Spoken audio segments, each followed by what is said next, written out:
¿Qué es este mural? ¿Qué significa lo que pone ahí? Queremos una educación de excelencia para todos los chilenos, educación gratuita e incluyente. Sí, yo creo que este mural, además de por supuesto recoger una estética bien tradicional, pero lo más notable es que siendo una estética asociada a demandas transformadoras en Chile, está muy anclada en la pelea educacional, en la pelea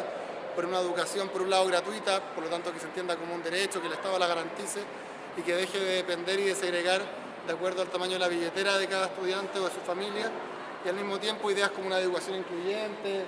una educación que se haga cargo de nuestra historia verdadera, una educación que sea excelente, que deje de ser mediocre, sino que efectivamente permita educar a todos los jóvenes y niños chilenos. Creo yo que representa muy bien el sueño colectivo de una generación que le tocó nacer después de la dictadura, pero que le tocó finalmente criarse bajo los parámetros y bajo los límites que impuso la misma dictadura y que profundizaron después la concertación y el gobierno de Piñera. La educación en Chile hoy día es un sistema que está absolutamente y totalmente mercantilizado, es decir, que cada cual va y compra en el negocio de las educaciones la educación que le alcanza para comprar, por lo tanto cada estudiante tiene como compañeros solamente a aquellos que tienen la misma plata que tiene él. Tenemos la educación para los niños muy ricos, la educación más o menos para las clases medias y finalmente la educación pública, que es aquella donde están los que no pueden escaparse a una educación donde uno puede pagar un poco, insisto, para escaparse de ella. Es una educación que además por lo mismo solamente se preocupa de entrenar a sus estudiantes para sacar los mejores puntajes en ciertas pruebas estandarizadas, pero la generación de ciudadanos íntegros, la generación de democracia, la construcción de ciudadanía, valores, espíritu cívico está absolutamente relegada a un segundo, a un tercer plano, y lo único que importa es poder responder bien a unas poquitas pruebas que son las que finalmente le permitirán al colegio decir yo soy mejor porque tengo más puntajes, así que ven para acá y págame más, o a las universidades también traer más estudiantes e inventar carreras que no existen para poder cobrar los aranceles más caros del mundo. En Chile la educación está totalmente mercantilizada, es un negocio como puede ser la compra de clavos o la compra de autos. Está la compra de educación, donde cada cual paga por su educación y por lo tanto compra la educación que le alcanza. Eso termina significando, por un lado, una educación absolutamente segregada, es decir, donde los más ricos estudian con los más ricos, los un poco menos ricos con los un poco menos ricos, y así absolutamente hasta los más pobres con los más pobres. Una educación pública que es el paradigma de Estado subsidiario, en el sentido de que solamente atiende a aquellos niños que no pueden escapar de ella, que no pueden pagar ni siquiera un poco para irse a un lugar donde a los empresarios les interese, porque es buen negocio hacerlo, y además que en nuestras escuelas y en nuestras universidades el sentido de la educación está absolutamente también perdido. Lo único que preocupa es adiestrar a los estudiantes para poder rendir en algunas pruebas estandarizadas, ya sea para entrar a la universidad o para mostrar cierta calidad en la educación, y de esa forma después poder hacer marketing diciendo este colegio tiene tantos puntos, así que págueme más porque yo le aseguro mejor educación para sus hijos. Y en el caso de las universidades, inventando muchas veces carreras que no existen, pero que parecen ser muy atractivas para los estudiantes, cobrando los aranceles más caros del mundo, metiendo a la banca también en el préstamo para poder pagar estos aranceles, y todo esto con la complicidad del Estado, generando finalmente jóvenes que terminan la universidad con deudas fácilmente de 50 o 60 mil dólares cuando se titulan. A nivel escolar. Claro, a nivel escolar está la educación municipal, que es la educación pública, pero que está entregada a las municipalidades. Esto en sí mismo ya significa mucha desigualdad, porque las municipalidades más ricas tienen mucho más recursos para poder hacerse cargo de sus liceos. Está la educación particular subvencionada, que es una locura que solamente existe en Chile y en muy pocos otros países, donde el Estado financia educación privada, básicamente, muchas veces con fines de lucro, es decir, el Estado está financiando el lucro de unos pocos empresarios de la educación, y está la educación privada, a la cual va el 7% de los niños más ricos de Chile, básicamente, que es una educación muy cara y que es totalmente privada, muchas veces con fines de lucro y en otras ocasiones no. Ahí me parece importante además puntualizar que cuando termina la dictadura, este sistema ya estaba inventado, pero con la concertación pasan dos cuestiones muy importantes. Por un lado, cuando termina la dictadura, la educación pública aún concentraba cerca del 60% de los estudiantes a nivel escolar en Chile. Hoy día eso es básicamente entre un 30 y un 35%, es decir, con la concertación, con gobiernos supuestamente de centro-izquierda, se ha seguido yendo a pique la educación escolar en Chile. Y por otro lado, también la propia concertación, el primer gobierno de Patricio Aylwin, introduce lo que se llama el copago, es decir, que la educación particular subvencionada además pueda cobrarla a los estudiantes y de esta forma poder terminar de segmentar perfectamente de acuerdo a criterios de mercado. Hoy día la supuestamente gran reforma de Michelle Bachelet básicamente lo que hace es terminar con el copago, que fue algo que inventó la propia concertación en el año 93, pero en ningún caso termina con el modelo que impuso Pinochet. ¿Qué pretende el movimiento de estudiantes? Si tuviera que resumirlo en una sola frase, yo diría que el movimiento estudiantil pretende que la educación deje de ser considerada como un negocio y pase a ser considerada como un derecho social universal. Es decir, que el Estado le garantice a todos los niños y jóvenes de Chile una educación de excelencia, una educación gratuita, donde la educación pública, en tanto una educación democratizante, laica, integradora, pluralista, sea el tronco central del sistema educativo chileno y que las lógicas de mercado queden completamente erradicadas. Eso, por supuesto, significa varias medidas concretas, como por ejemplo hacer la educación gratuita, pero mediante aportes directos del Estado y no mediante becas. Significa fortalecer con muchas ganas la educación pública. Significa terminar con todo tipo de lucro en el sistema educacional. Significa democratizar las instituciones, democratizar también el acceso a la educación superior en particular. Varias medidas concretas, pero la lógica principal tiene que ver con eso, con que el modelo neoliberal significó abrir un nuevo nicho de negocios en educación, y lo que nosotros queremos es que la educación pase a ser un derecho garantizado por el Estado para todos los niños chilenos y jóvenes chilenos, desde el más pobre hasta el más rico. ¿Por qué surgió el movimiento estudiantil? Yo creería que se combinan varios elementos. Hay un elemento que es posiblemente el más estructural, que tiene que ver con el rol que se le asociaba a la educación, y en particular a la educación superior, en la promesa neoliberal chilena. El modelo neoliberal en Chile es un modelo donde no hay salud garantizada, donde no hay educación garantizada, donde básicamente lo que hay, dado que los sueldos son muy bajos, es mucha deuda, mucho crédito.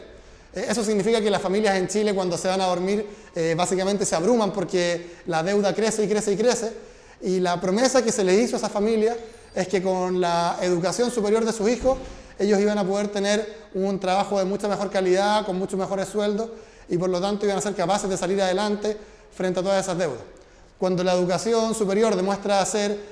una mentira, que en lugar de tener un título que les permitiese optar a un buen trabajo, tenían una deuda de 50 o 60 mil dólares, bueno, eso termina siendo caótico, termina siendo un mazazo en las esperanzas de miles de familias, y yo creería que esa es la razón más estructural.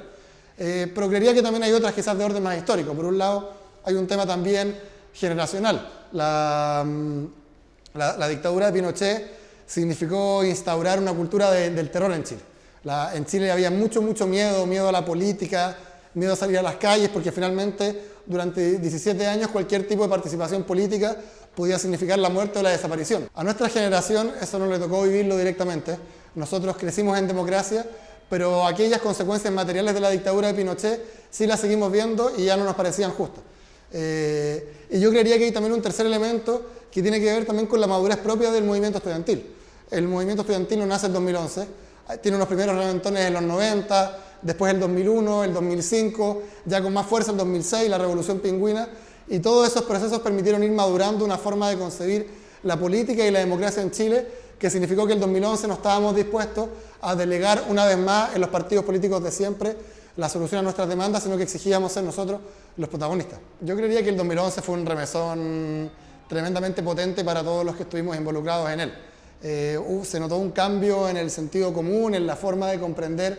el sistema educacional y el sistema político en Chile, muy potente a nivel estudiantil, pero también a nivel de nuestras familias, de la gente en general. Se dieron fenómenos que eran impensados. Yo tengo quizás algunos recuerdos que pueden graficarlo muy bien. Yo en 2011 era presidente del centro de estudiantes de mi facultad, que es la Facultad de Ingeniería, que siempre tenía el mito de ser la facultad más de derecha o una de las más de derechas de la universidad. Y de repente me acuerdo la marcha más grande, que teníamos 2.000 personas de mi facultad marchando, pasando de discutir si es que la gratuidad era técnicamente correcta o no, a comprender el carácter ideológico de la discusión y defender, por lo tanto, la noción de una educación gratuita. Me acuerdo también del 4 de agosto, que fue el día en el cual Piñera puso básicamente a todos los pacos de Santiago en el centro de Santiago a perseguir a cualquier estudiante, estudiantes que un año antes nunca habían ido a una marcha, yendo a marchar aunque no estuviera autorizado, comprendiendo que no era posible permitir ese abuso, y durante la noche escuchar los cacerolazos en todas las calles de la capital, cacerolazos ensordecedores de la familia chilena apoyando a los estudiantes y denunciando la represión. Yo creería que todos esos fenómenos fueron tremendamente formadores para los estudiantes y la familia chilena. No es coincidencia también que después del 2011 la política chilena empieza a entrar en una crisis de la cual aún no es capaz de salir, empiezan a surgir nuevos liderazgos, nuevos grupos colectivos, se empiezan también a nacer demandas sociales en otros lugares del país, empiezan a haber levantamientos en Calama, en Aysén, en Freirín, o sea, empiezan a haber ciertos remesones que por supuesto aún no terminan de cuajar, pero que sí se nota que hubo un cambio relevante en términos subjetivos respecto a cómo el chileno comprende su propia situación. Sin lugar a dudas que el 2011 significó que el movimiento estudiantil pasase a ser un actor ineludible a la hora de discutir de educación. Hoy día es inimaginable que un presidente pretenda hacer una reforma en la educación sin discutirlo con los estudiantes, porque se entiende, por un lugar, que el nivel de conflictos de interés y de compromiso político con el actual sistema es demasiado profundo. La cantidad de importantes personeros políticos, tanto de la derecha como de la concertación, que son dueños de universidades privadas que se han enriquecido con ellas, es abismante. Y por otro lado, porque finalmente los estudiantes se convirtieron en portadores de sueños de cambio de miles de familias chilenas. Era muy interesante porque las marchas del 2011 eran marchas por la educación, pero siempre habían personas con carteles, digamos, contra Hidroaicén, que es una planta energética en el sur de Chile, en la Patagonia, contra las AFP y su modelo de negocios con la jubilación de nuestros abuelos, contra el sistema de salud también, contra el sistema de partidos. O sea, si bien las marchas eran por el sistema educacional, porque efectivamente el modelo educacional, lo que conversábamos antes, quizás es donde más hace crisis el modelo neoliberal chileno, terminó siendo un espacio de encuentro para miles de otras demandas que estaban relegadas y que terminaban afectando muy directamente la cotidianidad de los chilenos. Hasta el punto en que hoy día se os llama para opinar sobre cualquier tema en Chile, ¿ya? Efectivamente, ¿no? El movimiento estudiantil se convirtió en un punto de referencia ineludible. También lo que ocurrió en las últimas elecciones. Las últimas elecciones fueron varios candidatos a diputados que fueron en alguna ocasión dirigentes estudiantiles, con diferentes estrategias, diferentes alianzas, pero lo notable es que todos ellos tuvieron un excelente resultado también, porque finalmente yo creería que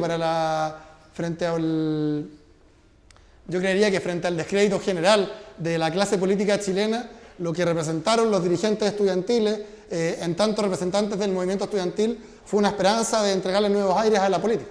Yo creería que la represión, por supuesto que afectó al movimiento estudiantil, en algunos momentos repotenciándolo, pero también en algunos momentos desgastándolo. El hito del 4 de agosto que hablábamos anteriormente, cuando hubo un verdadero estado de sitio en Santiago, una cuestión que para nosotros nunca la habíamos visto, yo creería que definitivamente significó un segundo aire porque fue demasiado inaceptable y porque además se sintió el apoyo masivo de la familia chilena hacia el movimiento estudiantil. Fue una locura. Yo me acuerdo que hubo una amenaza del presidente Piñera el día anterior de que si es que alguien moría iba a ser culpa de los dirigentes estudiantiles. O sea, a ese nivel de crueldad estaban llegando las amenazas del presidente de la República. Pero por otro lado también es cierto que ese año tuvimos marcha tras marcha tras marcha y eventualmente los golpes, el guanacazo, el chorro de agua, las detenciones arbitrarias, las tocaciones que en algunas ocasiones se hacían frente a la secundaria, también fueron desgastando y cansando a los estudiantes, bueno, junto con los muchos meses de paro. Por supuesto que cualquier proceso tan intenso de movilización trae aparejado, sin lugar a dudas, eventualmente algún nivel de desgaste. Yo creería que por supuesto que todo movimiento social tiene su ciclo. No tiene sentido esperar que todos los años se repita lo mismo porque el contexto va cambiando, porque los propios estudiantes van retomando fuerza. Hay que recordar que del 2007 al 2010 el movimiento estudiantil también estuvo bastante inactivo, con algún énfasis del 2008, y el 2011 volvió a reventar. Son los ciclos naturales también muchas veces de los movimientos sociales. Sin embargo, yo creería que su incidencia en la discusión política, en particular en la discusión educacional, se mantiene tremendamente vigente. También es cierto que con la llegada de Michelle Bachelet cambia un poco el escenario y las formas de de actuar porque Michelle Bachelet sale electa presidenta recogiendo como consignas las banderas del movimiento estudiantil, pero en muchos casos intentando vaciarlas de contenido, teniendo grandes titulares y luego bajadas mucho más ambiguas. Lo que se ha visto en su gobierno es básicamente muy coherente con esa idea en el fondo, intentar hacer conciliar los intereses del empresariado con las consignas de los estudiantes, pero por supuesto que no son conciliables, porque acá hay dos modelos de educación. O la educación es un negocio o la educación es un derecho, no puede ser las dos cosas al mismo tiempo. En ese sentido yo creería que en 2014 hubo también un proceso de aprendizaje respecto a cómo relacionarse con Michelle Bachelet. Había también un necesario periodo de darle el beneficio de la duda, pero yo creo que sin lugar a dudas el 2015, desde ese punto de vista, viendo lo mezquina que ha sido la reforma educacional hasta ahora, el movimiento estudiantil tiene que volver a cobrar más protagonismo. ¿Crees que 2015 va a ser un año de protestas? Yo creería que va a ser más álgido en cuanto a protestas. Creo que hay muchos factores que son impredecibles para poder asegurar cuán amplios van a ser, porque las dinámicas sociales dependen también de muchos factores de repente difíciles de imaginar, pero sin lugar a dudas va a ser más fuerte que el año anterior. Bueno, de hecho el 2011 la cuestión empieza a reventar por un retraso en la entrega de ciertas becas, pero había una cuestión estructural incubándose desde hace tanto tiempo que rápidamente escaló hacia una discusión mucho más estructural respecto al lucro y respecto a la gratuidad. Yo participo en Izquierda Autónoma, que es un grupo político, el mismo de Gabriel Boric y del actual presidente de la FECH. Nosotros siempre hemos sido bien críticos a la propia idea de la nueva mayoría, en el sentido de que nos parece que no es mucho más que una concertación 2.0. A nuestro juicio, el principal clivaje, la principal dicotomía que hoy día divide a la política de las demandas sociales es la posibilidad de superar o no el Estado subsidiario en Chile. El carácter restringido del Estado en Chile, que se limita solamente a dar becas, a dar subsidios, a dar bonos, potenciando siempre la educación privada, la salud privada, las pensiones privadas y por lo tanto inventando nichos de negocios tremendamente enriquecedores para los empresarios, pero empobreciendo, llenando de deuda, llenando de vulnerabilidad a las familias chilenas, siendo necesario que uno vaya a acreditar pobreza para poder tener un mínimo derecho a bono o a beca en lugar de tener un derecho garantizado, y por lo tanto si es que uno de repente aumenta su sueldo en 5.000 pesos puede ser una tragedia porque pierde el derecho a una beca. Desde ese punto de vista lo que ha hecho la concertación hasta ahora no se diferencia, o la nueva mayoría hasta ahora, no se diferencia en términos estructurales de lo que hizo la concertación en el pasado. La reforma educacional de momento no tiene una palabra sobre potenciar la educación pública. El ministro ya auguró que los recursos para la educación privada y para la educación pública van a ser los mismos y van a seguir siendo vía beca, y por lo tanto la lógica estructurante del sistema educacional chileno va a seguir siendo la misma, por mucho de que el nivel de deuda quizás baje un poco. Pero acá la pelea no es simplemente por estar menos endeudado, la pelea es porque la educación sea un derecho, porque sea igual para todos, y eso en ningún caso va a ocurrir con lo que está proponiendo hasta ahora Michelle Bachelet. ¿Por qué crees que es importante la educación pública? Porque la educación pública es finalmente el espacio donde uno puede ir construyendo ciudadanía, donde uno puede ir democratizando, donde se va construyendo e imaginando el país del mañana. Si es que nosotros delegamos en manos de los privados la educación de los niños de Chile, lo que estamos haciendo es diciéndole a unas pocas personas poderosas, ya sea por su dinero, ya sea porque son de la iglesia, que ellos decidan en qué sociedad vamos a querer vivir en 20, 30, 40 años más. Nosotros no queremos eso, queremos que el país del mañana sea discutido, sea decidido, sea construido finalmente por las mayorías del país, y eso solamente puede hacerse en un espacio democrático como es la educación pública. Definitivamente la presencia de Michelle Bachelet, siendo militante del Partido Socialista, hace más ambigua la relación. Con el gobierno de Piñera había una muralla frontal, ahora posiblemente igual sea una muralla, pero que está más de perfil y que intenta en el fondo disfrazarse de un espacio de diálogo. Y de hecho lo que ha hecho hasta ahora el ministro en particular, cada día da una interpretación nueva de lo que es la reforma, cada día inventa una nueva forma de interpretar qué es lo que están prometiendo, porque tienen que lograr conciliar finalmente sus intereses, su cercanía con el mundo del empresariado, con lo que le han prometido a los estudiantes. Sin embargo, yo creería que la crisis de la política en general no se ha logrado contener por la presencia de Michelle Bachelet en el gobierno. Las movilizaciones por distintos temas han seguido. La propia Bachelet, que supuestamente iba a ser la gran mesías que le iba a poner fin a esta crisis, sacó menos votos ahora que los que sacó la primera vez que fue candidata, y por lo tanto es evidente que el desapego, el divorcio absoluto que hay entre partidos políticos y sociedad en Chile se mantiene plenamente vigente. Yo sí creería que hay un desafío, en todo caso, tremendamente importante para las fuerzas transformadoras, para las fuerzas de izquierda, para lograr intentar transformar ese descontento en una posición constructiva que permita ir soñando un país diferente. Yo creería que el escenario futuro es tremendamente interesante y está tremendamente abierto. Definitivamente hay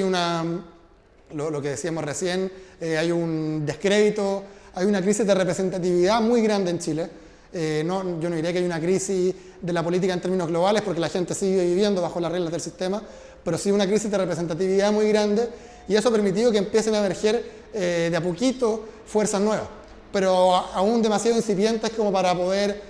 proponerse un paso tan importante como intentar liderar un proceso de transformación. Por supuesto, yo creería que ese es el desafío, que tiene que ver tanto con la acumulación, más bien con la organización social, con cómo seguimos logrando que la sociedad se organice, que sigan emergiendo nuevas luchas, cómo logramos seguir demostrando el carácter neoliberal y empresarial del gobierno para que no sea capaz de ponerle un freno a esta crisis, sino que esta crisis se mantenga, pero que eventualmente devenga en un nuevo orden social, en un nuevo orden político. Yo creería que ese es el desafío, pero por supuesto está totalmente abierto. Hay una posibilidad de que la política se relegitime, hay una posibilidad de que esto termine teniendo una salida populista de un corte peor de lo que tenemos ahora, pero yo creería que al menos el movimiento estudiantil ha demostrado que la gente en Chile quiere un Estado que le garantice derechos sociales universales y hacia allá hay que empujar. ¿Crees que la Asamblea Constituyente puede ser una manera de llegar ahí? Yo creo que la Asamblea Constituyente hay que entenderla como un punto de llegada. Definitivamente va a ser imposible transformar radicalmente el país con esta constitución que no solamente es ilegítima porque es pinochetista, sino que consagra el Estado subsidiario, no garantiza el derecho a la educación, tiene miles de trabas antidemocráticas, etc. Sin embargo, acá hay cuestiones que son mucho más profundas que esas, que tienen que ver con cómo el empresariado tiene colonizado totalmente el Estado y cambiar un papel no va a cambiar totalmente las formas sociales que tenemos el día de hoy. Desde ese punto de vista, yo insisto, creo que la Asamblea Constituyente es un punto de llegada, pero que hoy día es mucho más importante lograr ir organizando a la sociedad, lograr ir construyendo alternativas políticas nuevas y transformadoras para que después la demanda de la Asamblea Constituyente tenga efectivamente carne.